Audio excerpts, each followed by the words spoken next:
Bienvenidos sean todos, pásenle, siéntense. Espero que ya estén con su cafecito servido y que estén listos para esta segunda parte de la sesión del fin de semana legal en Franchise Academy. Y muy contentos, de verdad muy contentos porque estamos arrancando con una presentación que a mí particularmente me emociona mucho tenerte a ti, Víctor Gracias. Alberto Hernández, quien es coordinador departamental de infracciones y delitos en el INPI. Es la verdad un lujo. Siempre tener a la autoridad presente y que te diga de viva voz cómo se manejan las cosas, cómo se resuelven algunos temas, es de verdad emocionante, sobre todo para quienes nos hemos dedicado al tema de propiedad intelectual. Poder tener este tipo de interacciones es verdaderamente un lujo, así que me siento muy contento de recibirte, Víctor. No, pues muchas gracias por la invitación y tratemos de compartir un poco la experiencia que el instituto ha tenido en el tema, sobre todo de franquicias relacionadas con los institutos de declaración administrativa de infracción, que somos las que sustanciamos. Víctor, cuéntenos, sobre todo los que van empezando, los que van llegando, ¿qué vamos a esperar de esta sesión? ¿Qué vamos a platicar? ¿De qué se va a tratar? Y hasta cierto punto me encantaría que nos dieras directriz respecto de qué se te puede preguntar y qué no, porque evidentemente tenemos que cuidar, en este caso, tu posición de autoridad, porque sabemos que en muchas ocasiones los litigantes, sobre todo, pueden llegar a hacer uso de estos dichos, porque dicen, oye, pues en una sesión yo escuché que Víctor dijo, entonces también yo lo que les pido es cuidemos la buena voluntad de la autoridad, en este caso que nos acompaña. Cuéntanos qué vamos a ver hoy, qué sí te podemos preguntar, qué no, sobre todo para quienes tienen este interés de saber un poco más, saber dónde está el límite. Sí, claro, mira, me gustaría primero enfatizar que si bien también la experiencia que hemos tenido de casos en donde la relación del actor demandado se basa en la relación franquiciante, franquiciatario o ex franquiciatario, pues voy a tratar de tener un caso como ejemplo y los demás pues sí, ahí tratarlo de llevar entre pues acciones que han sucedido, tratando de dar los menores datos posibles. En ese Perfecto. sentido, pues me gustaría empezar un poco con lo que es de manera general lo que es la franquicia, Ok. elementos muy esenciales, ¿no? Como que son las partes, elementos fundamentales y la definición para ir así, irlos trasladando a la actuación como tal que lleva el instituto mediante la solicitud de declaración administrativa de infracción. Perfecto. Víctor, pues adelante, transmitiendo desde el propio INPI, ¿estás en la oficina de Xochimilco? Así esto fue para evitar que existiera algún problema con las conexiones de internet, que ya sabes que en este tiempo pues no son todo fiables, ¿no? Perfecto, pues gracias por este gran esfuerzo que estás haciendo por nosotros. No, no te preocupes, Y encantado. pues adelante, arrancamos si quieres con tu presentación. Sí, claro, muchas gracias. Bueno, en primer lugar, como les dije, tendríamos una pequeña definición legal, que es la que se establece en la Ley Federal de Protección a la Propiedad Industrial y en los elementos esenciales. De ahí nos trasladaremos un poco a los derechos que se involucran como tal dentro de la franquicia, la naturaleza jurídica del INPI, generalidades del procedimiento de declaración administrativa de infracción y como tal ya después pues iremos caso por caso en algunas causales de infracción en donde puede existir esta relación entre el franquiciante y franquiciatario o viceversa. Entonces, si puedes darle a la siguiente lámina para que empecemos. El tal como la definición legal de franquicia se encuentra en el artículo 245 de la Ley Federal de Protección a la Propiedad Industrial.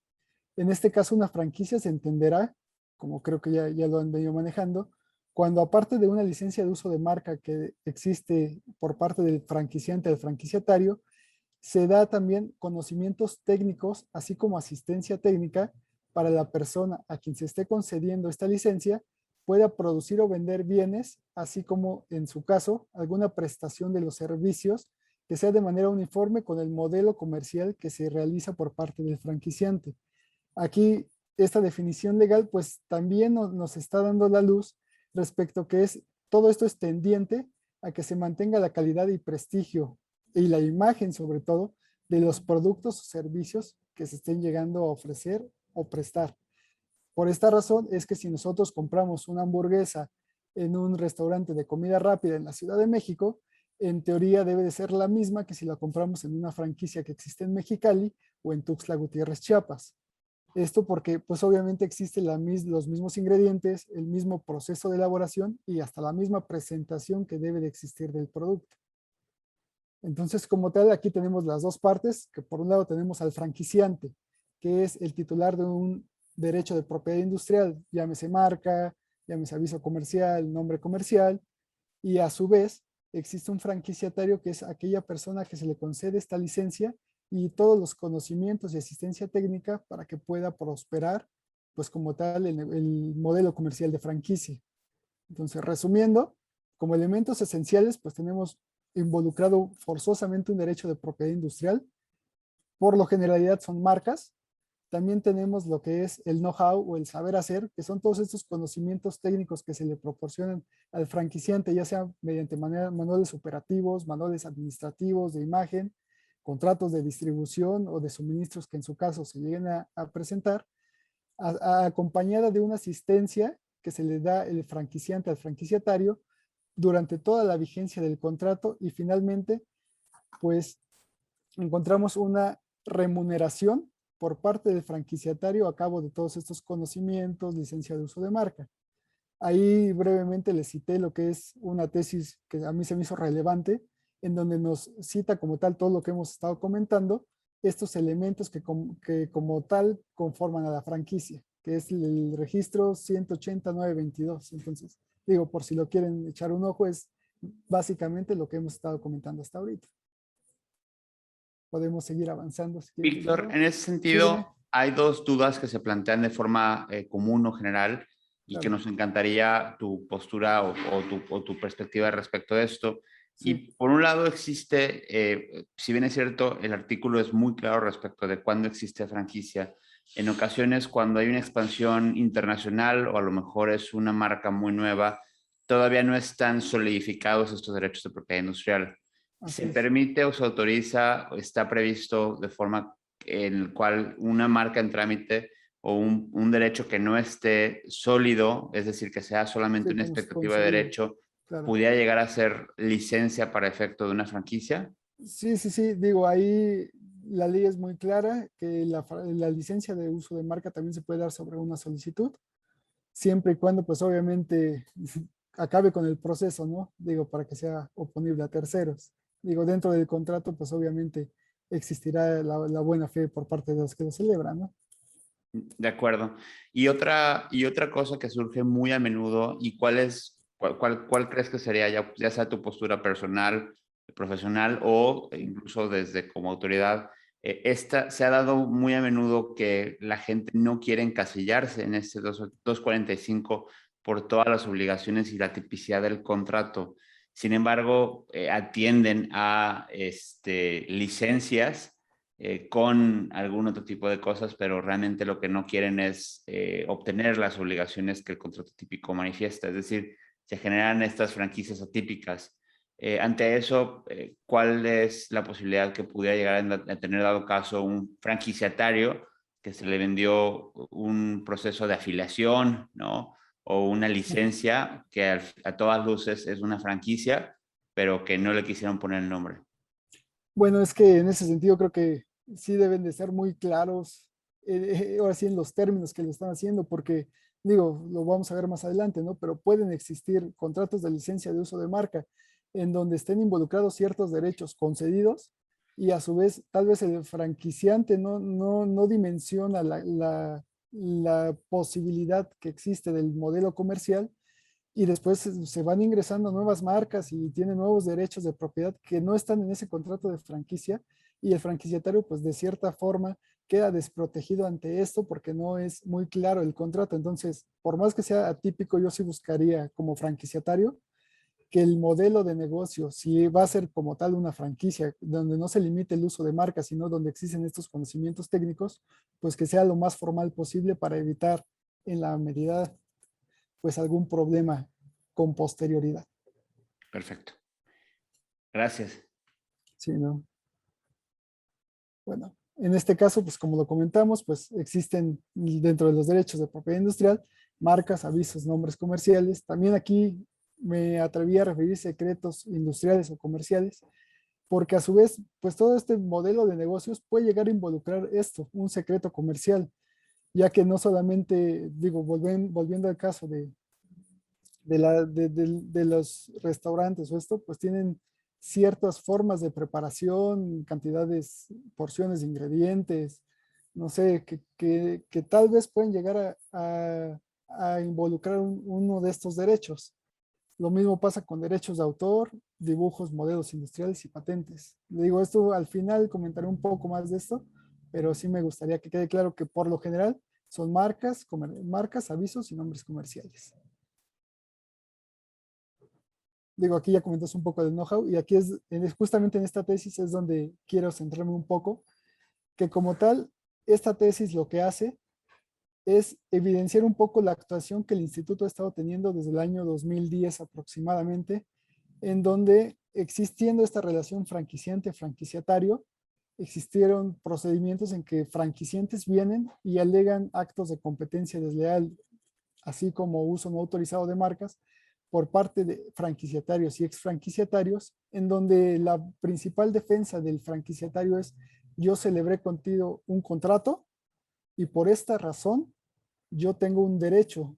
Y lo cierto es que el franquiciante ya había rescindido ese contrato con todas las formalidades de la ley y mediante un juicio mercantil que, como ustedes saben, pues es la vía correspondiente para poder actuar dentro del margen del contrato, pues se había determinado que estaba totalmente rescindido y por ende ya no tenían la autorización de utilizar una marca. Entonces, esto nos da como que la pauta de, si bien existe una vía como tal que es la mercantil para hacer valer todo lo relativo al contrato, no implica que las acciones que hagan los franquiciatarios o exfranquiciatarios no puedan ser abordados desde la vía administrativa, pues como en este caso sería una solicitud de declaración tramitada por la Dirección Divisional de Protección a la Propiedad Industrial del Instituto.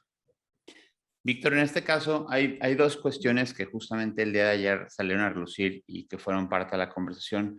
Y una tiene que ver con esta competencia desleal o este tema de no competencia. Es decir, parte de las obligaciones que el contrato de franquicia prevé por la propia naturaleza del mismo es que una vez que tú terminas el contrato, ya sea de forma natural, es decir, por el término de la vigencia o por una terminación anticipada, pues no puedes seguir operando en este rubro, ¿no? O no pudieras generar, incluso a la par del contrato, una segunda unidad o una segunda entidad que le compita de forma directa a la franquicia. Y de pronto existe mucho estas, pues un poquito controversias o estos ires y venires de pensamiento respecto a la libertad de que las personas se pueden dedicar a lo que sea, este artículo 4 constitucional Sí, que nos claro, libertad permite de la trabajo. libertad laboral. ¿Cuáles son estos límites y dónde está o cuál es la perspectiva de la competencia? Y una infracción, sobre todo porque tú estás en la Coordinación Departamental de Infracciones y Delitos, una infracción que a veces se antoja complicada porque es un poco, quien se dedica a la materia de la propiedad industrial lo podrá, a lo mejor, podrá o no estar de acuerdo conmigo, pero esta infracción en materia de competencia desleal a veces pudiera ser un poquito ambigua. Respecto a este caso en particular, ¿cuáles serían condiciones o, de alguna forma, algunas pruebas que tendría que ir preparando o tendrías que, como franquiciante, tener bien sólidas por si se llega a generar una situación de estas donde un franquiciatario de pronto se vuelve competidor? Sí, claro, mira, de hecho, más adelante traigo un ejemplo de competencia desleal, digo, creo que son de las últimas diapositivas, pero te voy adelantando que como tal la competencia desleal, por lo general siempre se ve desde un plano horizontal, en donde los competidores se deben de dedicar a la comercialización de un bien o a la prestación de un servicio para que exista esta relación de competencia, ¿no? Sin embargo, existen tesis en donde se dice que la competencia también es de forma vertical, porque digo, les adelanto un poco el ejemplo, ¿no? Existe una franquicia automotriz en donde cualquier fabricante de vehículos automotrices le concede a una persona moral que pone una agencia de venta de autos, la licencia de uso de marca, le proporciona el conocimiento técnico, todo. Y tal vez como tal no son competidores porque no sabemos si este fabricante de automóvil los comercializa de manera directa, pero existe únicamente una relación horizontal, si no puede ser una relación vertical como tal. Ok, perfecto. Y respecto a las pruebas, platicábamos que algunas cuestiones que en ocasiones se escatiman tienen que ver con pues darle la fecha cierta al contrato, es decir, firmarlo ante fedatario público, la inscripción ante el INPI, incluso notificaciones o algunas acciones que requieren esta fe pública. ¿Nos podrías hablar de la importancia que tiene la fe pública para efectos de que tú, como autoridad, puedas darle valor Sí, a claro, no, una pues prueba? obviamente es al tener circunstanciación de modo, tiempo y lugar, pues se vuelven pruebas que por sí mismas, manipuladas con otras, pues dan certeza legal de los hechos que se están tratando de probar. Entonces, digo, también dentro de las pruebas que aquí admitimos dentro de las solicitudes, estamos mencionando de manera general, pues sí, cuáles son las más eficaces para en su caso, pues probar ciertas acciones, ¿no?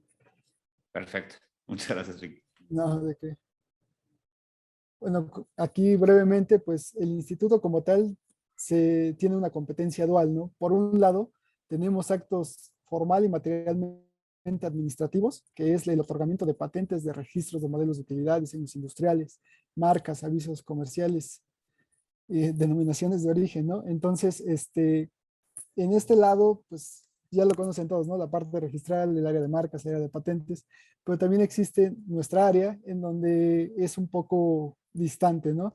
Porque si bien son actos formalmente administrativos, materialmente son jurisdiccionales, ya que resolvemos controversias entre particulares, en este caso, el actor como franquiciante o el franquiciatario también, como podemos, bueno, veremos más adelante en una causal, contra un demandado que esté con sus acciones está generando pues posibles afectaciones a los titulares del solicitante, ya sea por un derecho de propiedad industrial o por un acto de competencia desleal, ¿no?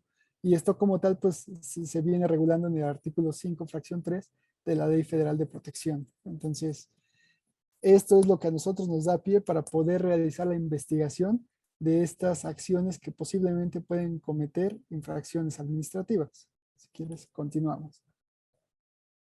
Como elementos breves de lo que es la solicitud de declaración administrativa de infracción, los cuales encontramos dentro del título sexto, en específico nos dice pues que puede ser presentada la solicitud de declaración administrativa de infracción de oficio o a petición de parte. En este caso, siempre será a petición de parte, ya que es el franquiciante el que está alegando una violación a un derecho de propiedad industrial o que se están cometiendo actos de competencia desleal en su contra.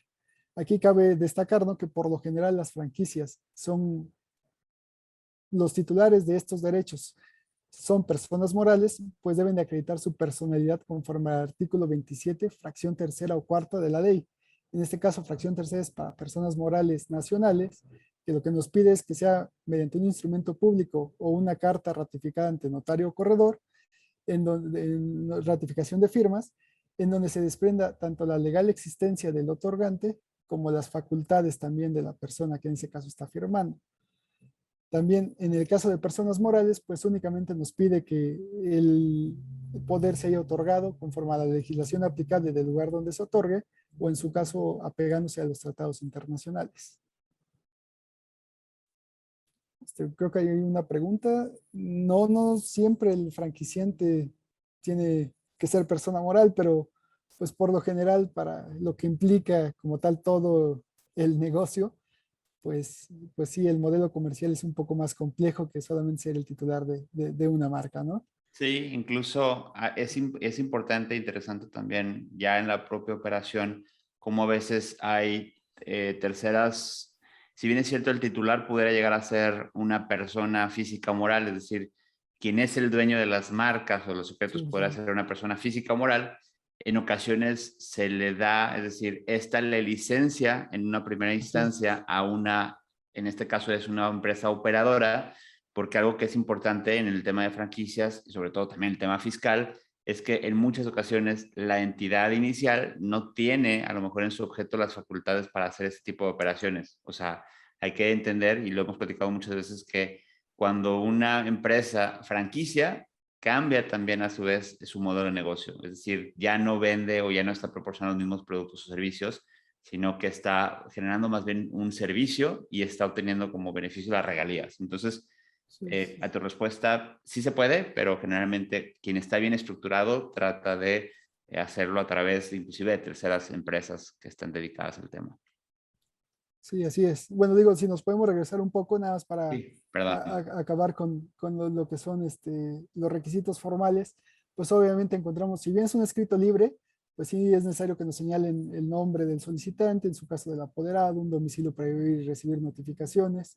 Ahorita con el implemento de nuevas tecnologías también existe la posibilidad de que existen notificaciones electrónicas mediante un proceso administrativo que tenemos en el portal del instituto.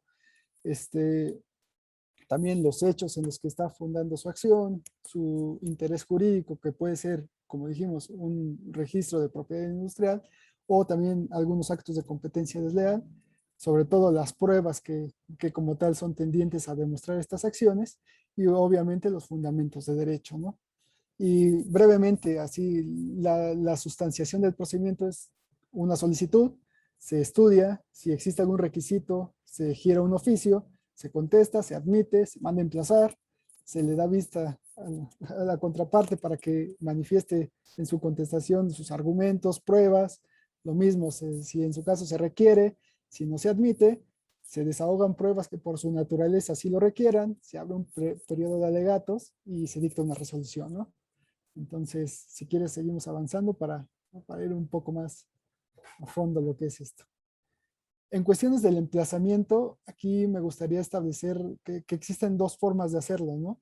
Una es, yo le llamo formal como tal, porque se cumplen con todos los requisitos de un procedimiento jurisdiccional, que es buscar a la persona en en el establecimiento o domicilio donde se puede emplazar. El notificador se va a cerciorar de los datos de identificación de la calle, número, colonia, entidad federativo, el municipio, y dejará un citatorio previo en dado caso de que no lo encuentre, y al otro día regresará y podrá dejarlo mediante cédula o en su caso, pues mediante un instructivo si se niegan a recibirlo. Aquí lo fundamental es que la ley también nos permite hacerlo mediante una visita de inspección. Lo que aquí acelera un poco el procedimiento es que tú como tal, y sobre todo en el caso de franquicias, pues ya sabes quién es tu ex franquiciatario o franquiciatario que está cometiendo. Tienes el domicilio, entonces tienes la certeza del establecimiento en donde está. Entonces, si solicitas una visita, un inspector comisionado va a ir al establecimiento desahogando los puntos que tengan relación con la litis y se cerciorará de dichos elementos que se estén utilizando. Esto sirve de dos formas. Uno, como medio de emplazamiento un poco más rápido que lo que es el emplazamiento tradicional. Y Y otra, contundente, ¿no? Porque sí, sí, sí, también no. en este momento, digo, lo importante de esto, y por favor, Víctor, me encantaría que hicieras énfasis, es que cuando se generan estas visitas, en la propia visita se pueden generar estas acciones, pues de alguna forma precautorias, ¿no? De alguna forma, donde la autoridad, en este caso ustedes, pues podrían generar a lo mejor alguna suspensión de actividades o incluso la propia notificación o la inspección del lugar, medidas provisionales sobre todo, ¿no? Así es, así es. Entonces, digo, ahorita las mencionamos cuáles son las que podemos como tal nosotros imponer, pero te digo que estos elementos de la visita es eso, ¿no? Uno, no tienes que esperar a que te atienda la persona buscada, sino que la puedes dirigir uno al propietario o al responsable si es que no sabes. Pero te digo que en el caso de de franquiciante, franquiciatario, obviamente tú sabes quién es el que opera, entonces lo señalas, pero no tienes que esperar a que él esté presente, porque la propia ley te da la posibilidad de que con quien esté en ese momento, pues tú la puedas atender y también te sirve de medio de prueba para que en el momento en que el inspector se llega a constituir en el domicilio, pues se cerciore de los elementos que están utilizando dentro de la prestación del servicio de la comercialización de los productos o fabricación en su caso. Perfecto. Sí. Si quieres, avanzamos. Bien. Digo, aquí respecto de las pruebas, lo que habíamos comentado con anterioridad, pues el procedimiento como tal admite cualquier tipo de pruebas, salvo la confesional y la testimonial, por lo que hace de manera verbal, ¿no? Como en un procedimiento civil o penal, sino que aquí es necesario que sea por escrito para que sea posible su admisión. Como dijimos, la visita de inspección, pues yo la considero una de las pruebas más fundamentales que pueden existir, porque el inspector se está cerciorando por medio de sus sentidos en el momento de que está practicando, pues cuáles son los elementos que se están utilizando dentro del establecimiento comercial, ¿no? También tenemos los requerimientos de informes y datos que pueden ser a terceros o al propio demandado para que pues, proporcione este tipo de información que tal vez el solicitante como tal no pueda llegar a tener y esté en posesión de alguien más. Sí, dime. En este caso de requerimiento de informes y datos, hay, ahora sí que quien no es abogado a lo mejor podrá tener dudas respecto a qué podemos llegar a pedir.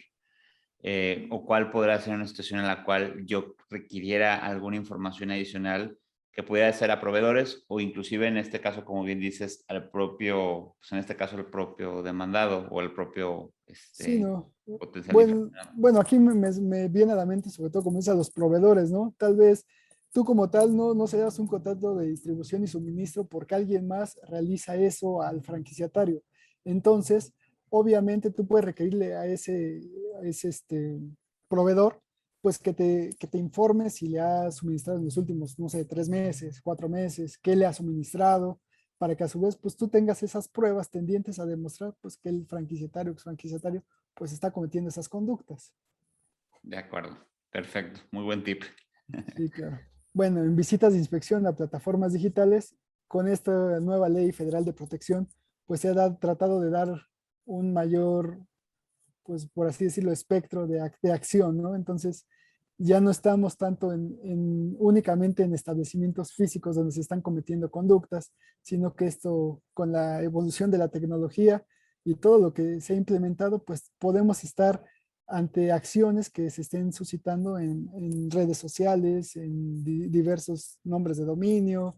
Entonces, estas visitas como tal, pues es ingresar a una página de internet y dentro de esa página constatar si existen acciones tendientes a vulnerar los derechos de propiedad industrial del titular. Víctor, te pregunta Rubén, y creo que es una pregunta adecuada al momento, si en caso de que se lleve a cabo la primera visita y por una razón no se pudo llevar a cabo de forma correcta o no se dio con la amplitud, en este caso que el solicitante la requería, ¿puedes requerir una segunda o tercera visita? Digo, sí, puede requerir las visitas necesarias, sobre todo te voy a explicar de manera muy breve, ¿no? Vamos, hacemos la visita, imponemos medidas y después tú tienes la certeza de que si están continuando con la violación de esas medidas o sobre todo las de cese, ¿no? Entonces tú puedes solicitar otra visita para la comprobación de estos hechos. Entonces, sí está abierta la posibilidad de que soliciten otra visita.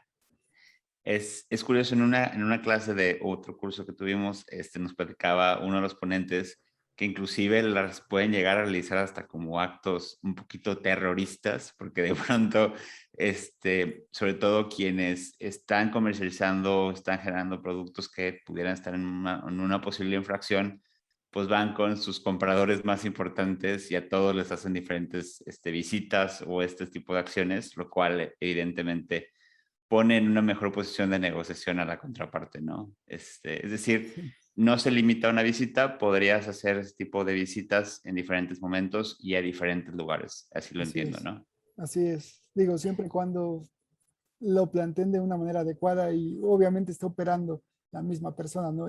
Para que sean dentro de ese procedimiento, ¿no? Correcto. Claro. Digo, también otro medio de prueba son las inspecciones oculares, que aquí realmente serían medios de almacenamiento de información, como pueden ser memorias USB, no sé, discos duros o alguna muestra física como tal, no sé, llámese botellas, empaques. Entonces, aquí sí me gustaría aclarar un poco que por lo que hace a las visitas de inspección a plataformas digitales, inspecciones oculares, pues existen pagos de acuerdo a lo que el instituto establece en el acuerdo por el que se dan a conocer las tarifas y hacer hincapié, ¿no? Que por el pago de visita de inspección y de inspección a plataformas digitales es un concepto que es el artículo 17 y de inspecciones oculares es el artículo 17 bis, ¿no? Dada la naturaleza de cada probanza, ¿no? De acuerdo. Edgar te hace una pregunta que es muy adecuada y es Claro. que si en las visitas de inspección se pueden ver una o varias páginas, es decir, tienes que pagar una visita de inspección por cada página o en una sola visita puedes visitar varias páginas. Digo, aquí es una pregunta muy recurrente, ¿no? Desde que se implementaron estas tarifas y estas visitas de inspección a plataformas digitales. Y pues realmente aquí se divide un poco, ¿no? Tenemos que analizar primero los puntos que nos están solicitando. Hay veces que si es a un solo nombre de dominio, patito.com, y es al contenido de esa página, obviamente sí se puede realizar con un solo pago, pero si entramos a diferentes nombres de dominio o dentro de una red social entramos a diferentes perfiles, cada uno sí conlleva un pago distinto. Ok, perfecto. Sí, Muy bien. sí, Pues, sí, sí. respondido. Digo, ya nada más para terminar, pues obviamente existe información que se puede llegar a considerar como confidencial por parte del oferente y la cual pues le damos el tratamiento correspondiente, sustrayéndola del expediente principal, formando un expedientillo, el cual estará a disposición de su contraparte para que lo pueda observar sin que llegue a tomar nota de esto. Esto Que, principalmente, digo, se me ocurre, podrían ser ciertas facturas o contratos en donde exista, pues obviamente, información que guarde ese carácter, ¿no? perfecto.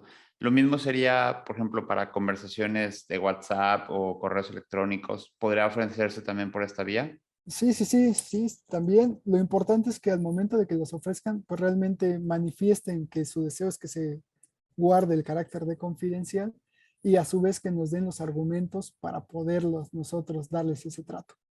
Perfecto. Y aquí está lo que estábamos comentando de la fe de hechos, que realmente también es una prueba muy fuerte dada pues la fe pública que tiene en su caso el notario o corredor en los actos de comercio de los que llega a dar fe y de los cuales pues sí obviamente pues hay veces que nos ofrecen algún, no sé, la entrega de una carta de cese por parte al presunto infractor o van y levantan la fe de hechos como tal para cerciorarse de lo que están comercializando, de los servicios que se están prestando. Se puede solicitar previo a empezar en este caso, una controversia, una posible infracción, cualquiera de estas? Es decir, fuera de un procedimiento iniciado, es decir, como medio preparatorio, ¿podría solicitar al INPI ese servicio sin que exista como tal la solicitud ingresada? Pues mira, si como tal, sin una solicitud, digo, la solicitud hay visitas a petición de parte, en donde realmente no es un procedimiento como tal, como tú lo mencionas, únicamente se realiza la visita de inspección sin que en ese haya una litis fijada, únicamente es, como tú dices, pues sería una prueba que pudiera utilizar en una solicitud que se llegara a presentar. Y sí, es un escrito igual libre, en donde solicitas la visita de inspección o en su caso de inspección a la plataforma digital y obviamente señalando el establecimiento en el que quieras que se realice, realizando el pago correspondiente, acreditando el interés jurídico que tengas mediante un derecho de propiedad industrial y sí se realiza. Digo, lo pregunto, obviamente, para los que son y no son abogados, seguramente es importante porque si tú ya tienes una cantidad de pruebas preconstituidas, donde ya la autoridad forma parte de las mismas, en este caso por solicitud de una de las partes, llegar con la contraparte, decirle, mira, tengo todos estos elementos ya preparados previo a juicio, puede ayudarte a negociar y evitar tal cual ir a esta posible infracción, ¿no? Para evitar sobre todo conductas, porque aquí lo que queremos evitar, sobre todo en el tema de franquicias, pues es el deterioro de las marcas, ¿no? Así O el es, deterioro de las relaciones contractuales. Entonces, bueno, así por es, eso es que lo hago, claro. hago énfasis. Gracias, Víctor. Sí, digo, y finalmente, pues nos hemos encontrado con otros elementos aportados por la ciencia, en donde realmente un caso muy específico son ciertas certificaciones de páginas de Internet que realmente son códigos que nos han presentado para corroborar que no ha sido modificada una página en un transcurso de tiempo, que de hecho creo que hay hasta normas oficiales que regulan ese tipo de acciones. Entonces, como les dije, cualquier medio es admisible como prueba. Bien, aquí respecto a las medidas provisionales y como tú lo habías comentado, pues realmente el titular del derecho de propiedad industrial y franquiciante, hay veces que lo que él necesita es que no se sigan vulnerando los derechos de los cuales él es titular, ya que pues obviamente puede llegar a existir algún desprestigio de sus productos como tal, entonces es necesario la aplicación de estas medidas. De manera muy general, digo, la ley las divide por su naturaleza en prohibitivas, de aseguramiento y de cese, ¿no? Estas de cese son pues las considero un poco fuertes, ¿no? Porque en el caso de la fracción 5 es sobre que siga cometiendo cualquier acto tendiente a violar los derechos de propiedad industrial. Y en la fracción 7 es lo mismo, pero en cuestiones de plataformas digitales, ¿no? Entonces, con lo que se ha estado presentando últimamente de que ya puedes hacer cualquier venta a través de Internet, pues toman una mayor relevancia, ¿no? Pues, yo aquí también me atreví a poner por el lugar de aplicación porque pues, tenemos establecimientos físicos y virtuales, ¿no? Recintos aduaneros también lo contempla en la fracción 6 del 344, pero realmente, pues en el caso de franquicias no creo que sea necesario, salvo que exporten tengan alguna franquicia por fabricación de un producto y lo exporten, pero digo, creo que serían los menos, ¿no? Y rápidamente, sí, dime. No, No, no, adelante, no. adelante. Si Ok, quieres, ahorita sí, te hacemos las preguntas. claro. Como requisitos de procedencia, pues como tal, es que tenga la titularidad de un derecho de propiedad industrial y que a su vez, pues acredite la existencia de una violación a un derecho, una afectación, el temor fundado de que las pruebas se destruyen, otorguen una garantía inicial, la cual pues fluctúa un poco, ¿no? Porque por un lado, si es solamente, dependiendo de la causal que, bueno, de la medida provisional, perdón, que solicites, si es solamente aseguramiento, pueden ir desde los 3,000, 5,000 pesos y ya en prohibitivas, pues sí se elevan 100,000, 250,000 pesos, también dependiendo de las medidas que a su vez nos estén solicitando, ¿no? Nos deben de proporcionar la información para identificar como tal la violación que se esté cometiendo y el artículo 409 nos da un elemento también importante, pues que establece que se haga hecho del conocimiento del público consumidor, pues que la marca o el derecho de propiedad esté como tal, pues registrado, ¿no? Esto para saber que, bueno, que el público consumidor sepa y los competidores, pues que existe un derecho que se esté protegiendo. De acuerdo. En este caso hay varias preguntas que te quiero plantear y que me encantaría que nos resolvieras y abundar en algunos detalles que son importantes. La primera, ayer comentamos justamente, y es que cuando se suscita una de estas controversias entre franquiciante y franquiciatario, sobre todo lo que más busca el franquiciante es evitar el desprestigio de la marca, es decir, que esas actividades que se van haciendo mal, pensemos que a lo mejor están haciendo algún acto de competencia desleal, pues se sigan continuando en el tiempo, porque esto evidentemente va a afectar la imagen, el prestigio de la marca. En este caso, podríamos considerar como franquiciantes la posibilidad de solicitar junto con la infracción en este caso, el cese de actividades o la suspensión de actividades de a lo mejor de un local comercial en específico como Sí, parte de las claro, sanciones. claro, sí, digo, aquí hay dos formas de presentar las medidas provisionales, ¿no? Una como únicamente medidas provisionales y otra ya con infracción. Entonces, digo, depende de la estrategia jurídica que cada uno tenga, pero sí se pueden presentar tanto con la infracción o de manera separada. Cuando se hacen este tipo de medidas provisionales, generalmente se viene acompañado o se solicita una garantía.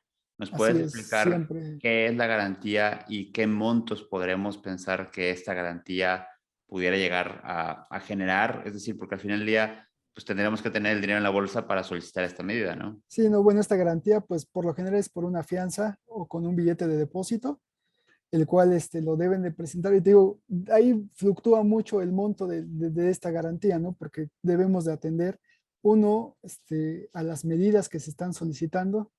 Como te comentaba, si es aseguramiento, puede iniciar con 3,000, 5,000 pesos, 10,000 pesos, dependiendo de los productos que se pretenda asegurar y que a su vez, pues, obviamente hay veces que hasta nos proporcionan pues, un volumen, ¿no? Obviamente no siempre se puede llegar a tener, pero con esto nosotros tenemos como que un inicio de qué es lo que se puede garantizar. Y respecto de prohibitivas y de cese, ahí sí va a aumentar considerablemente dada pues la naturaleza de las mismas, ¿no? En donde sí estás prohibiendo como tal la comercialización o que dejen de estar haciendo actos que vulneren dichos derechos, pues pueden ir desde 100,000, 250,000 e ir aumentando por la cantidad de medidas provisionales que nos estén solicitando sean impuestas. Y entiendo que en este caso el franquiciatario, pensándolo así, podría también decir, oye, aquí tengo una contrafianza y no me cierres, ¿se puede? O en todos los casos podría presentar una contrafianza o no en todos los casos. Mira, ahorita la ley como tal ya nos maneja que para el levantamiento de una medida provisional, de hecho en el artículo 345, que si bien puede presentar una contragarantía, la misma no está supeditada, bueno, a que se levante. El levantamiento no está supeditado únicamente a eso, sino se debe de atender a la apariencia del buen derecho y a los elementos que como tal las partes aporten para que proceda este levantamiento. Perfecto. Angélica te hace una gran pregunta que tiene que ver con los mecanismos alternativos de solución de controversia. En este caso, sabemos que la nueva ley prevé algunos de estos. En caso de franquicias, ¿hay alguna recomendación específica que nos pudieras hacer? Bueno, pues es que realmente aquí no sabemos qué tan desgastada esté esta relación que exista entre el franquiciante y el franquiciatario, ¿no? Sobre todo el instituto vela por los derechos de propiedad industrial. Digo, qué mejor manera de solucionar algo que con este procedimiento de conciliación, ¿no? Que como tal ya está contemplado en la ley, el cual, pues sí, te digo, yo creo que depende mucho en la relación que guarden ellos, ¿no? Porque si están vulnerando tu marca y te están desprestigiando de cierta forma los productos que estás comercializando, pues sí, no sé qué tan viable sea o que el franquiciatario se acerque y que el franquiciante acepte estos términos, ¿no? Porque si ya han llegado a un punto en donde lo han presentado, no dudo que puedan llegar a una conciliación, pero en este caso, digo, en otro caso de infracciones, pues tal vez tú no tengas conocimiento de que existe esa marca y por eso estás haciendo este tipo de acciones, ¿no? Pero en el caso de franquiciante, franquiciatario, pues si eres consciente de este tipo de acciones que estás realizando, entonces, desde un particular punto de vista, se complica un poco este tipo de medios, ¿no? En este caso, ayer platicábamos acerca de los medios alternativos de resolución de controversias, particularmente cuando se invita, cuando hay una invitación, pero bien decíamos que la complicación de este tema es que es voluntario, es decir, las Sí, no, partes no están obligadas a ir, es decir, yo te puedo invitar a ti como mi franquiciatario ante a lo mejor un instituto de mediación para poder mediar, pero no necesariamente tengo sí, no. que, no estoy obligado a ir, Sí, pues. no es vinculante, ¿no? En el caso del INPI, ¿es igual o sí llegaría a haber algún tipo de vinculación? Digo, no, el procedimiento de conciliación como tal, pues sí, ahora está establecido ya con más formalidades, pero queda en lo mismo, ¿no? Uno debe de aceptar atender a este tipo de procedimiento para que se pueda realizar, ¿no? Si no hay voluntad, pues realmente no puede Perfecto. llegarse a Muy tener. bien. Continuamos. Sí, claro. Bien, bueno, aquí lo que les comenté del caso práctico, hubo una solicitud todavía con la ley anterior, en donde se invocaron como causales de infracción la fracción primera y la 9, que lo señalamos como actos de competencia desleal, 4, 5, 7 y 8, 18 que involucran como tal un derecho de propiedad industrial, una marca, y 27 que pues, realmente es cualquier otra conducta que se esté vulnerando. En la misma, el franquiciante pidió medidas provisionales a efecto de que cesaran los actos que estaba cometiendo los ex franquiciatarios, porque en este caso pues fue particularmente Harmon Hall Holding, presentó una solicitud como titular del registro de marca Harmon Hall en contra de diversas asociaciones civiles que prestaban servicios de educación con esta denominación y que pues obviamente ya este contrato de franquicia se había rescindido y se iniciaron las acciones correspondientes. Si quieres avanzamos para ir más un poco en contexto, ¿no? Obviamente los exfranquiciatarios alegaban que hubo una falta de acción y derecho porque tenían todavía peleando ahí un poco lo que fue el contrato, la vigencia del contrato, solicitando la suspensión del procedimiento por existir una litispendencia derivada del juicio ordinario mercantil. Sin embargo, nunca pudieron probar que existiera tanto una suspensión para que continuaran los actos, ni que esa rescisión hubiese sido contraria a derecho, por lo cual no procedió dicha excepción. La falta de interés jurídico alegando que hubo un cambio de régimen social de la actora, que si bien lo hubo, pues como tal sí estuvo inscrito ese cambio de régimen dentro del instituto, también resultando improcedente la excepción, y alegaban también algunos la excepción del 92 fracción primera, que es que usaban de buena fe dicha denominación con anterioridad, cuestión que no pudieron probar ya que la mayoría de las asociaciones civiles estuvieron constituidas con posterioridad a la celebración bueno, a la solicitud de la marca como tal. Entonces se tuvo que entrar al estudio de fondo, aquí ya avanzamos, y aquí ya es lo que como tal es cada una de las causales, ¿no? En esta yo la identifico como semejanza, la causal de semejanza, porque obviamente lo que nos dice es que se usa una marca parecida o semejante en grado de confusión a la registrada para amparar mismos similares productos o servicios. Si quieres, pasamos a la siguiente para ver las hipótesis normativas. Una es pues, que exista un registro de marca, en este caso Harmon Hall Holding lo probó con el registro Harmon Hall, que él mismo contemplaba la denominación Harmon Hall con una letra estilizada en minúsculas con los bordes redondeados, en color negro. El tercero siguió utilizando dentro de los bienes que tenía dentro del establecimiento dicha marca en manuales, en folletos, manuales, hasta en los libros con los que prestaban los servicios. Y obviamente pues, se acreditó con la visita de inspección que era para amparar los mismos servicios que los que protegía dicha marca. Entonces se actualizó dicha causal de infracción. Entonces, si quieres, digo, pasamos a la siguiente, que es la fracción quinta, que lo que era de la ley, ahora fracción 18, que es usar sin consentimiento de un titular la marca, también o una semejante en grado de confusión, en un nombre comercial, denominación o razón social. Y aquí nuestra nueva ley, atendiendo a lo que hemos estado comentando de las nuevas tecnologías, pues a los nombres de dominio, ¿no? O en su caso, viceversa. Si quieres, pasamos a las hipótesis, que es lo que aquí también conlleva la existencia de un registro de marca.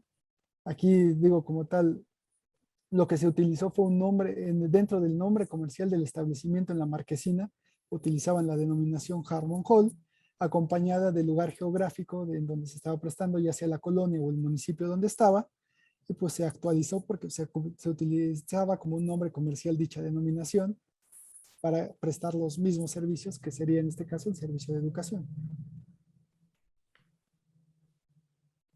Es la siguiente causal que en lo personal se me hace las causales de competencia desleal muy interesantes, ya que si bien no involucran un derecho de propiedad industrial, su actualización sí es un poco más compleja en cuanto a las pruebas, ¿no?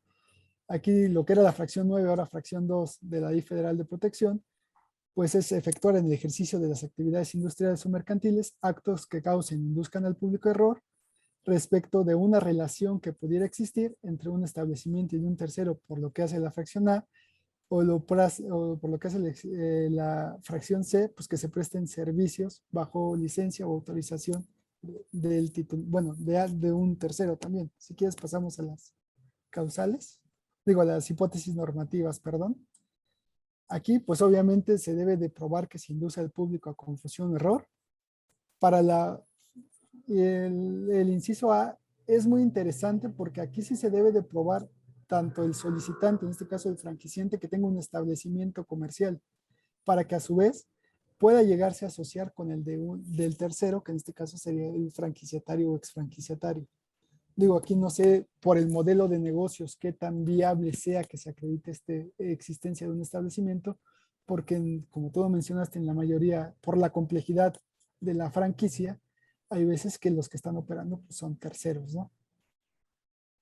Y respecto a la prestación de servicios, en este caso sí no es necesario que se compruebe como tal la violación a un derecho de propiedad industrial, sino como tal que esos productos que se están comercializando o los servicios que se están prestando sean bajo autorización, licencia del solicitante. En este caso, no sé, se me ocurre que en un restaurante de comida rápida, dentro de los empaques que se tiene, pues sí se haga referencia como tal al solicitante, en este caso franquiciante. Digo, como siguiente causal tenemos lo que era fracción 26, ahora fracción 24, que comúnmente la denominamos como el trade dress o el vestido del producto, la imagen que tiene, que es usar combinación de signos distintivos, elementos operativos o de imagen para identificar productos o servicios iguales o similares en grados de confusión a otros, ¿no? En este caso, sobre todo en cuestiones de franquicia, causa relevancia, pues que existe como tal, aparte del modelo de negocios, una imagen comercial con la que se presentan estos establecimientos. que puede ser la ubicación de anaqueles, la ubicación de mostradores, combinaciones de colores, tipografías específicas, no sé si existen banners o menús que estén en cierta disposición. Hay veces hasta que la loseta tiene que guardar ciertos patrones que el franquiciante en los manuales de imagen, pues obviamente establece. Entonces, aquí casos, pues no sé, muy específicos sería en cadenas de farmacias donde tú encuentras obviamente siempre la misma disposición y si bien puede llegar a terminar un contrato de franquicia, o tal vez no termine el contrato de franquicia, sino el franquiciatario, como lo comentaste, se le hace fácil abrir una nueva sucursal, entre comillas, vamos a Oye, llamarlo. el descaro realmente es que ni Sí, sí, siquiera es sí. la nueva, nomás le cambia el rótulo y Sí, sí, sí, sí, ¿no? Que con esto tal vez piense que ya no esté vulnerando esos derechos de propiedad industrial, que tal vez como tal, sí el uso de marca ya no lo está utilizando, pero existen otros derechos, como este que es el trade dress, que realmente se ven involucrados, ¿no? Entonces, es muy eh, claro en que tengan esta, esto presente. Sí, dime. en esta parte, y justamente tiene que ver con una pregunta que te acaban de hacer, Manuel Tapia, me encantaría que nos explicaras, ahora sí que nos dieras un poquito de cátedra al respecto, porque muchas veces se confunde la posibilidad de una doble vía o inclusive transgresiones de derechos, pero que son diferentes. Unos son los que están directamente en la ley, es decir, hay infracciones que se prevén por medio de la ley o por la propia actividad que la ley contempla, pero otros más que están en el contrato. Y unos tendremos que asistirlos o acudir por vía mercantil, es decir, en este caso, si es un contrato donde tenemos que pelear el contrato, pues será vía mercantil y habrá otras cosas que tendrán que hacer vía administrativa a través del INPI y o sea, estos dos derechos, digamos que no se contraponen, o sea, puedes demandar doble, por así decirlo, ¿no? Sí, Inclusive triple. Ayer estábamos platicando del tema de fraude y penal. Entonces, al final del día, sí creo que me encantaría, Víctor, que nos platicaras un poquito y dejarnos más claro que unas cosas no nos limitan otras, es decir, que podemos hacer las dos al mismo sí, tiempo. claro, pues es una dicotomía, ¿no? Porque por un lado, como tú dices, tenemos una vía mercantil en donde se enfatiza únicamente lo que son todo el clausulado del contrato, así como la vigencia que se tenga y cuestiones meramente contractuales. Y por el otro lado, como lo mencionamos en un principio, hay acciones que como tal, pues siguen vulnerando derechos independientemente de si exista o no. Vamos a plantearlo de esta forma, ¿no? Supongamos que no hay franquicia, pero como tal son actos que están vulnerando derechos de propiedad industrial o son actos de competencia desleal. Y por eso no excluye que tú puedas ir ante la autoridad administrativa competente, en este caso nosotros, a presentar tu solicitud por el uso de estas denominaciones protegidas como un signo distintivo o por actos de competencia desleal que son sancionables totalmente en la vía administrativa.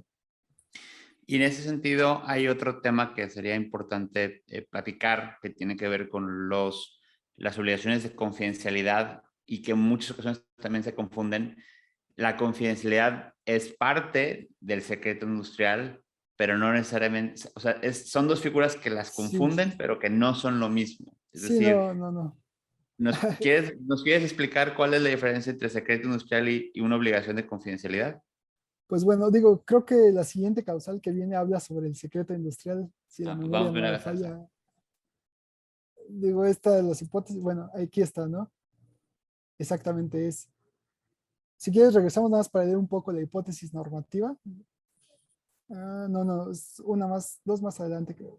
Esa, que es producir, ofrecer en venta, vender, importar, exportar o almacenar productos o servicios que utilicen un secreto comercial, cuando la persona que lleva a cabo estas actividades supiera o tuviera conocimiento razonable para saber que este secreto comercial se utilizó sin conocimiento, sin consentimiento del titular, ¿no? En este caso, también tendríamos un acto de competencia leal y si nos vamos a las hipótesis, creo que está un poco más claro, ¿no? Aquí, como tal, creo que no son hipótesis, sino la definición de secreto. Pues un secreto industrial, pues para empezar es toda información de aplicación industrial o comercial que tenga una persona en su poder, ¿no? Que a su vez le otorgue una ventaja competitiva frente a terceros que realicen las mismas actividades económicas. para esto tiene que él tener todos los mecanismos necesarios para que se pueda preservar la confidencialidad y el acceso restringido, porque obviamente si esto se llega a conocer por sus competidores, pues dejará de ser, perderá esta, pues sí, denominación de secreto industrial o comercial, ¿no? Entonces, la confidencialidad, pues es parte del contrato como tal, ¿no? O sea, tú como franquiciatario te obligas a no estar divulgando esta información. ¿Por qué? Porque se te está proporcionando para que tú lleves a cabo el contrato de franquicia, ¿no? Para que tú explotes este modelo de negocios en la forma en que el propio franquiciante así lo determina, y como tal la violación a este tipo de conductas en donde tú te estás aprovechando de pues es la infracción administrativa como tal. Te digo, en tema de franquicias no me ha tocado ver en estos 10 años que exista una relación así. Tenemos procedimientos, obviamente, donde había un contrato de trabajo y a su vez esta persona tenía cierta información que conllevaba un secreto comercial, y después han alegado que le han estado utilizando, pero aquí sí es muy importante que nos lleguen a probar, uno, qué consiste este secreto comercial como tal, y dos, qué acciones están tendientes a que se esté utilizando esta información que él obtuvo dentro de esta relación laboral que tenía. De acuerdo. Hay otra pregunta que creo que no sé si viene más adelante o me voy a tener que regresar, que es específicamente acerca del trade dress. Y Ajá. el trade dress, creo que para algunos, si bien es cierto, es un concepto novedoso que se incluyó en 2018 en la ley, Sí, sí, sí. no termina a veces para mucha gente, sobre todo los que no somos abogados especialistas en la materia, de entenderse. ¿Nos podrás platicar un Claro. poquito qué es el trade dress y cómo pudiera, en este caso, un ex franquiciatario o una persona que está cometiendo actos de competencia desleal estar en esta infracción en específico? Claro, mire, aquí está muy sencillo, es la vestimenta de un producto, en el caso de productos, y es la imagen que guarda el establecimiento como tal donde se prestan los servicios. Supongamos que es una combinación de colores muy característica, acompañada de una tipografía también que esté estilizada de cierta manera que tú, sin importar en un producto, que lo veas detenidamente, te genera en la mente la existencia de un, no sé, ¿cómo explicarlo más fácil? Pues sí, ¿no? Que tú identifiques de esa forma ese producto. No sé, la combinación de morado en algunos laboratorios, no sé, químicos, pues Sí. obviamente te llega a ti a la imagen morado con blanco, la tipografía, no sé, en amarillo, o en las propias cadenas de farmacias, ¿no? Que tú llegas y si ves una farmacia blanco con azul característico, la disposición de anaqueles, entonces son todos esos elementos que como tal de manera indirecta te están trayendo a la mente qué productos, servicios está comercializando o prestando. ¿Y se requiere registro previo para esto? Es decir, Digo, la para... nueva ley ya contempla como tal que se puede otorgar la protección, entonces sí es importante que se tenga eso presente, ¿no? Perfecto. Sí. Entonces, digo, para acotar, puede ser productos, es decir, la presentación o el empaque de un producto. Hay un ejemplo muy característico, creo que de Estados Unidos, que son una barra de chocolate, ¿no? Que son muy características por cómo están el color Segmento, café sí, con sí, sí. algún otro color, ¿no? Entonces, de pronto, Así si hay es. otra marca que saca unas etiquetas tan parecidas, Sí, de no, pronto piensas que es ese y lo agarras, ¿no? Ese es un ejemplo de trade dress cuando son productos. Y en el caso de servicios, como bien lo mencionas, puede ser la instrucción de anaqueles, inclusive sí, la iluminación o la forma de iluminación, o a lo mejor cafeterías, ¿no? ¿Cuántas cafeterías vemos que de pronto tratan de imitar algún estilo o concepto que sí, sí, sí. pudieran, una cosa es inspirarse, pero otra cosa es Y copiar, claro, ¿no? no, no, también no sé, pienso en restaurantes, ¿no? Que tengan ciertas temáticas, no sé, western, o donde hay elementos muy característicos, ¿no? Que una rueda de madera, o la cabeza de la osamenta de una vaca, un estilo muy rústico, manteles cuadrados, no sé, que tú identificas el establecimiento por ese tipo de elementos, ¿no? De Entonces, acuerdo, que también ya tiene esa protección. perfecto. Eh, Creo que me fui para adelante, para atrás, no sé si, Sí, no, no, pues si quieres, creo que ya nada más me queda una causal más, y ajá. ya exactamente que es competencia desleal, pura, como tal. que son actos contrarios a los buenos usos y costumbres en industria o comercio, que a su vez estén relacionados con la materia que se regula, ¿no? Y si quieres avanzamos, las hipótesis normativas son muy claras.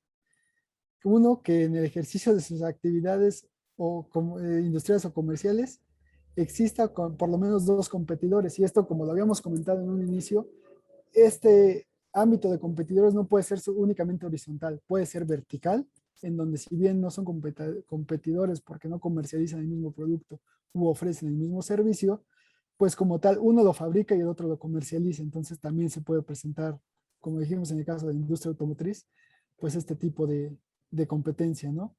Otra, que la concurrencia sea en igualdad de circunstancias, que ofrezcan, vendan productos o servicios de la misma clase o especie.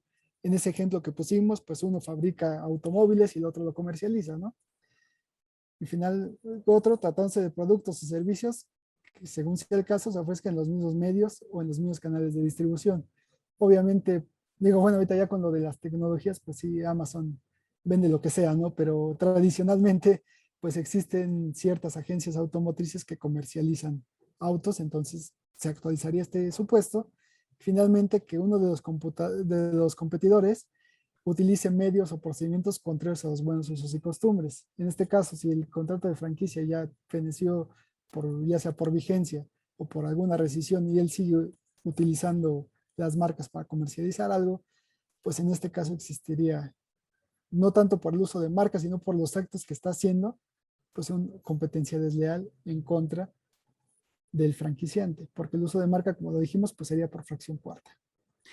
Víctor, en ese sentido, respecto a la competencia desleal o el uso de alguna información, ¿cuál es si bien es cierto, la ley no establece una vigencia, es decir, no hay un periodo de tiempo que se pueda considerar razonable, ¿cuál pudiera llegar a ser una medida razonable para este efecto? Es decir, ¿cuándo la información dejaría de tener vigencia o de pronto yo, después de tener una franquicia de, no sé, se me ocurre un restaurante o algún producto en específico, pensar que si bien es cierto, pues sí, ya terminó la relación, pudo haber sido que terminara de una forma no tan bonita, porque si no ahí seguiría, pero ya tengo el conocimiento, sé cómo se opera, cuánto tiempo después se podría considerar que no estamos en una posible competencia desleal o que no estamos en un supuesto de infracción para que yo pudiera pensar que tengo el derecho de poder hacerlo o poder apoyar a una empresa que se dedica a eso. Bueno, es que aquí es un poco complicado porque la ley como tal, pues no prevé alguna temporalidad, ¿no? Y digo, por lo general, de algunos contratos de franquicia que he observado, pues sí señalan un término, no sé, 5 o 10 años para que aprovechando obviamente lo que él ha adquirido mediante esta franquicia, pues no utilice estos elementos, que en realidad creo que lo importante aquí es que si bien existen derechos de propiedad y conocimientos técnicos y toda la asistencia que tú tienes, no impide que tú tal vez, como tú dices, acabe el contrato de franquicia y puedes iniciar algo, pero siempre y cuando no tomes ventaja de esto que él ya como tal estableció como el modelo de negocios. Digo, no dudo que pueda haber ideas, como puedes obtener ideas de diversas personas morales o empresas, ¿no? Pero que sea muy claro y tendiente en los procesos de producción, en los procesos de comercialización y todo eso, pues sí realmente serían actos tanto de competencia desleal y que a su vez pues pueden conllevar también alguna violación al contrato como tal. Aquí Luis te hace una gran pregunta bastante adecuada y respecto a los empleados, es decir, que si la competencia desleal también aplica para los empleados.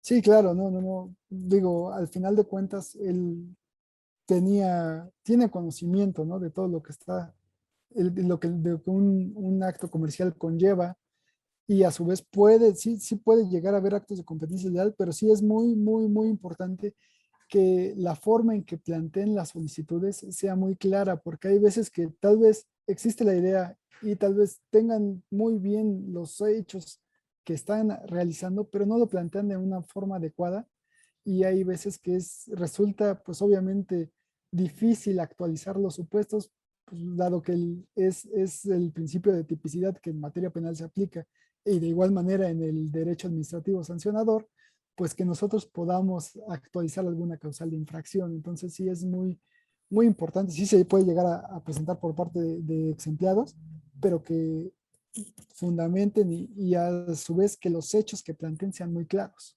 Ok, ¿cuál es un error común? Así como el primero que se tenga en la mente, porque escucho o veo en tu expresión como que lamentablemente es algo que ocurre muy a menudo y que aunque tú como autoridad es hasta cierto punto evidente que posiblemente sí se actualizó, pues tienes que apegarte completamente a derecho, es decir, tienes que seguir ahora sí que la normativa completa y eso a veces Sí. permite o no permite sancionarlos, ¿no? Yo creo que así el primero que se me viene a la mente es que no prueben lo que están alegando en sus hechos. Porque tal vez tú tienes muy claro los actos que está cometiendo la otra, tu contraparte, ¿no? Y el establecimiento donde están haciendo. Pero hay veces que tal vez, no sé, por no tratar de ser tan exhaustivos en la presentación de pruebas y dar por sentado que algo existe, no lo pruebas ante la autoridad y obviamente nosotros no podemos, con base en suposiciones, pues imponer sanciones, ¿no? Entonces, lo más común es eso, ¿no? Que traten de presentar de la mayor cantidad, tal vez no mayor cantidad en número, ¿no? Sino en calidad de pruebas. Y esto tiene que ver con lo que platicamos de forma previa, ¿no? El tema de las documentales públicas, es decir, Sí, sí, sí. el no escatimar en ocasiones en pagar el corredor o el notario, o en este caso las inspecciones correspondientes, porque es el valor probatorio el que te deja, el que te permite o no te permite valorar las pruebas. Así es. Sí, no, no. Entonces, sí, ahí yo, como un consejo en general, ¿no? Pues que sí, sean muy exhaustivos en lo que quieran probar. Pregunta Saraí, que creo que lo platicamos y igual vale la pena reforzarlo. Te pregunta que si tenemos que tener registrada la imagen comercial ante el INPI para acreditar el trade dress.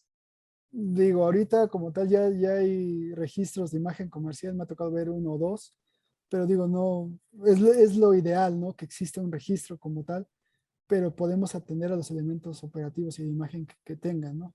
Siempre que, obviamente aquí es un poco más, pues no sé, complicado, teniendo un registro, pues ya sabemos a qué atender, ¿no? Pero si tú me tratas de acreditar elementos operativos y de imagen, y te digo, no eres exhaustiva en determinar cuáles son, pues puede quedar ahí algún vacío que realmente no puede llegar a actualizarse la causal como tal. Y al final la titularidad de estos derechos es importante porque al final, pues, Sí, de no. esta manera es que pruebas que son tuyos, ¿no? Sí, no, porque el otro puede alegar tal vez que yo los utilicé desde antes, ¿no? Y ahí entraríamos a una controversia de quién es el que es el titular, ¿no? De esa imagen comercial. Así es. No sé, Víctor, si hay algo, creo que este es el último, no, creo. Digo, no, ya vimos competencia desleal, Sí. creo que ya lo comentamos y digo, nada más ahí también establecí un poco al final lo que son las sanciones Ujú. que lleguen, porque también, digo, no obstante que es una autoridad administrativa, si le das a la siguiente, por favor, Ricardo, más, es la penúltima, otro no, porque nos regresamos. Digo, ahí nada más establecimos, una previa, nada más como la fracción 25, si quieres ahí dejan en las hipótesis normativas. La Ley Federal de Protección a la Propiedad Industrial contempla una causal de infracción directamente relacionada con el tema de franquicias, ¿no? Primero es la fracción 25 del 386, en donde a grandes rasgos es que el franquiciante no proporcione al franquiciatario el estado que guarda la empresa, llámese esta información técnica, económica y financiera, dentro del plazo de 30 días previos a la celebración del contrato, ¿no? Es la única causal como tal que contempla directamente en el tema de franquicias, el cual, a su vez, pues, te soy sincero, he visto dos casos así investigando de manera ardua. Nunca procedieron porque cuando se implementó en la ley de la propiedad industrial esta, que fue en el año, si la memoria no falla, 2016, la acción cuando se celebró el contrato fue anterior, entonces no se pudo ni siquiera estudiar, ¿no? Entonces, tenemos muy poco material para esto, pero como tal la causal existe y ahí lo interesante sería saber cómo un franquiciatario puede probar que no tuvo esta información con 30 días de anticipación, ¿no? Me ha tocado ver en casos donde dentro del capitulado del contrato se pone como un antecedente, pues obviamente que el franquiciante proporciona esta información al franquiciatario, ¿no? Pero te digo, a mí lo que se me hace interesante desde el particular punto de vista es esto, ¿no? ¿Cómo un franquiciatario puede probar este hecho?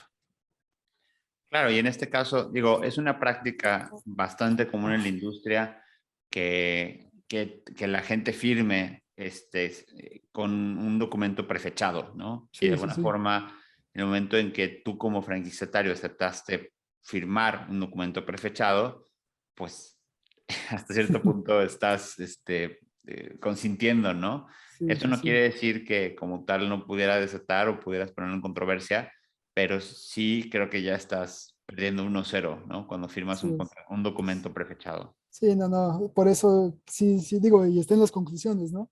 Deben de ser muy exhaustivos al momento de revisar el clausulado de los contratos, ¿no?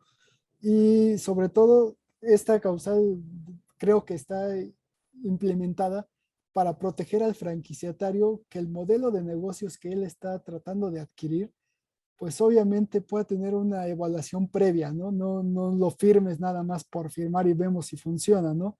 En teoría un modelo de franquicia es un negocio ya previamente probado, pero pues obviamente uno nunca sabe qué es lo que se puede llegar a presentar, ¿no? Correcto. En este sentido también, obviamente, bueno, esta fracción que platicamos permite, tengo entendido que la temporalidad es posterior a la firma del contrato, es 1 año, es decir, a partir de Así la, es. de la puesta en marcha de la firma del contrato es 1 año, y después de este año, de alguna forma, la vigencia de la temporalidad para hacer exigible Y está, ya, perece, ¿no? Así así es. que no se esperen 5 años para invocar esta causa porque es de infracción, porque no se va a poder, y entiendo que también como consecuencia de la misma, bueno, pues se podrá necesitar el pago de daños Daños y perjuicios. y perjuicios que ocasione el que, por un lado, no te hayan dado la información correcta o no te la hayan dado de plano, Así ¿no? es. Sí, no. Así es. En este sentido, no sé si Sebastián Vélez pide abrir el micrófono para efectos de plantear alguna pregunta. No sé si hay alguna otra, que tenemos todos todavía algunos slides, ¿no? Entiendo. Digo, no, ahí es la información. ¿Cuál es la información técnica, económica y financiera que como tal establece el reglamento todavía de la ley de la propiedad industrial? Porque pues estamos en espera, ¿no? Que llegue el reglamento de la Ley Federal de Protección, pero nada más como dato, no lo dejo ahí si quieren para que con posterioridad lo tengan, pues la información técnica, económica y financiera que se debe de proporcionar, ¿no? De la conocida como circular de oferta de franquicia, que Sí. como tal la ley no contempla ese nombre, es una nomenclatura que se le dio por medio de la industria, pero es la Así es. información técnica Sí, sí, financiera. sí, sí, digo, son solamente esas dos slides y finalmente creo que si quieres la siguiente y ya, otra, esa, ¿no? Que son las sanciones que para imponerlas pues debemos de tener en consideración el carácter intencional de la acción o omisión, que en este caso pues está muy presente porque si es un franquiciatario, un ex franquiciatario que lo realiza, pues está más que probado, ¿no? El carácter intencional que tiene. También, ¿no? Condiciones económicas del infractor, pues aprovechando las actas constitutivas de las empresas, las condiciones de los establecimientos con los que cuenta, pues es como se puede llegar a determinar. La gravedad de la infracción, pues aparte de vulnerar derechos de propiedad industrial contemplados por la ley y la afectación que le esté causando al titular de los mismos, pues es como se determina el perjuicio ocasionado, ¿no? Y muy claro, ¿no? Dejar que las multas son elevadas, que son hasta 250,000 UMAS por cada infracción, que pueden ir incrementando, ¿no? Por los días que persistan en el caso de que no tienen los resolutivos. Es correcto. Víctor, pues te agradecemos muchísimo eh, que nos hayas podido apoyar en esta presentación. La verdad es que agradecemos muchísimo que te hayas dado el tiempo de hacer esta presentación, de que nos hayas dado el tiempo hoy, sábado en la mañana. Implicó un esfuerzo adicional y la verdad es que muchas gracias por esto. y no me queda más que también agradecer al INPI por facilitarnos estas posibilidades de escuchar de ustedes mismos, que nos compartan las perspectivas y que sobre todo quien de alguna forma se esté empezando a involucrar y que tiene las ganas de estar en el tema de franquicias, pues bueno, una perspectiva legal desde la parte de las infracciones. No, pues agradecido de estar en este foro y también pues buscar la oportunidad de compartir todas esas experiencias que el instituto ha tenido y que a su vez pues también se lleven un panorama más amplio, ¿no? De lo que como tal el instituto realiza, ¿no? Pues muy agradecidos, de verdad. Gracias, Víctor, por acompañarnos y esperemos que no sea la última ocasión. Esperemos, nos estamos viendo. Muy bien.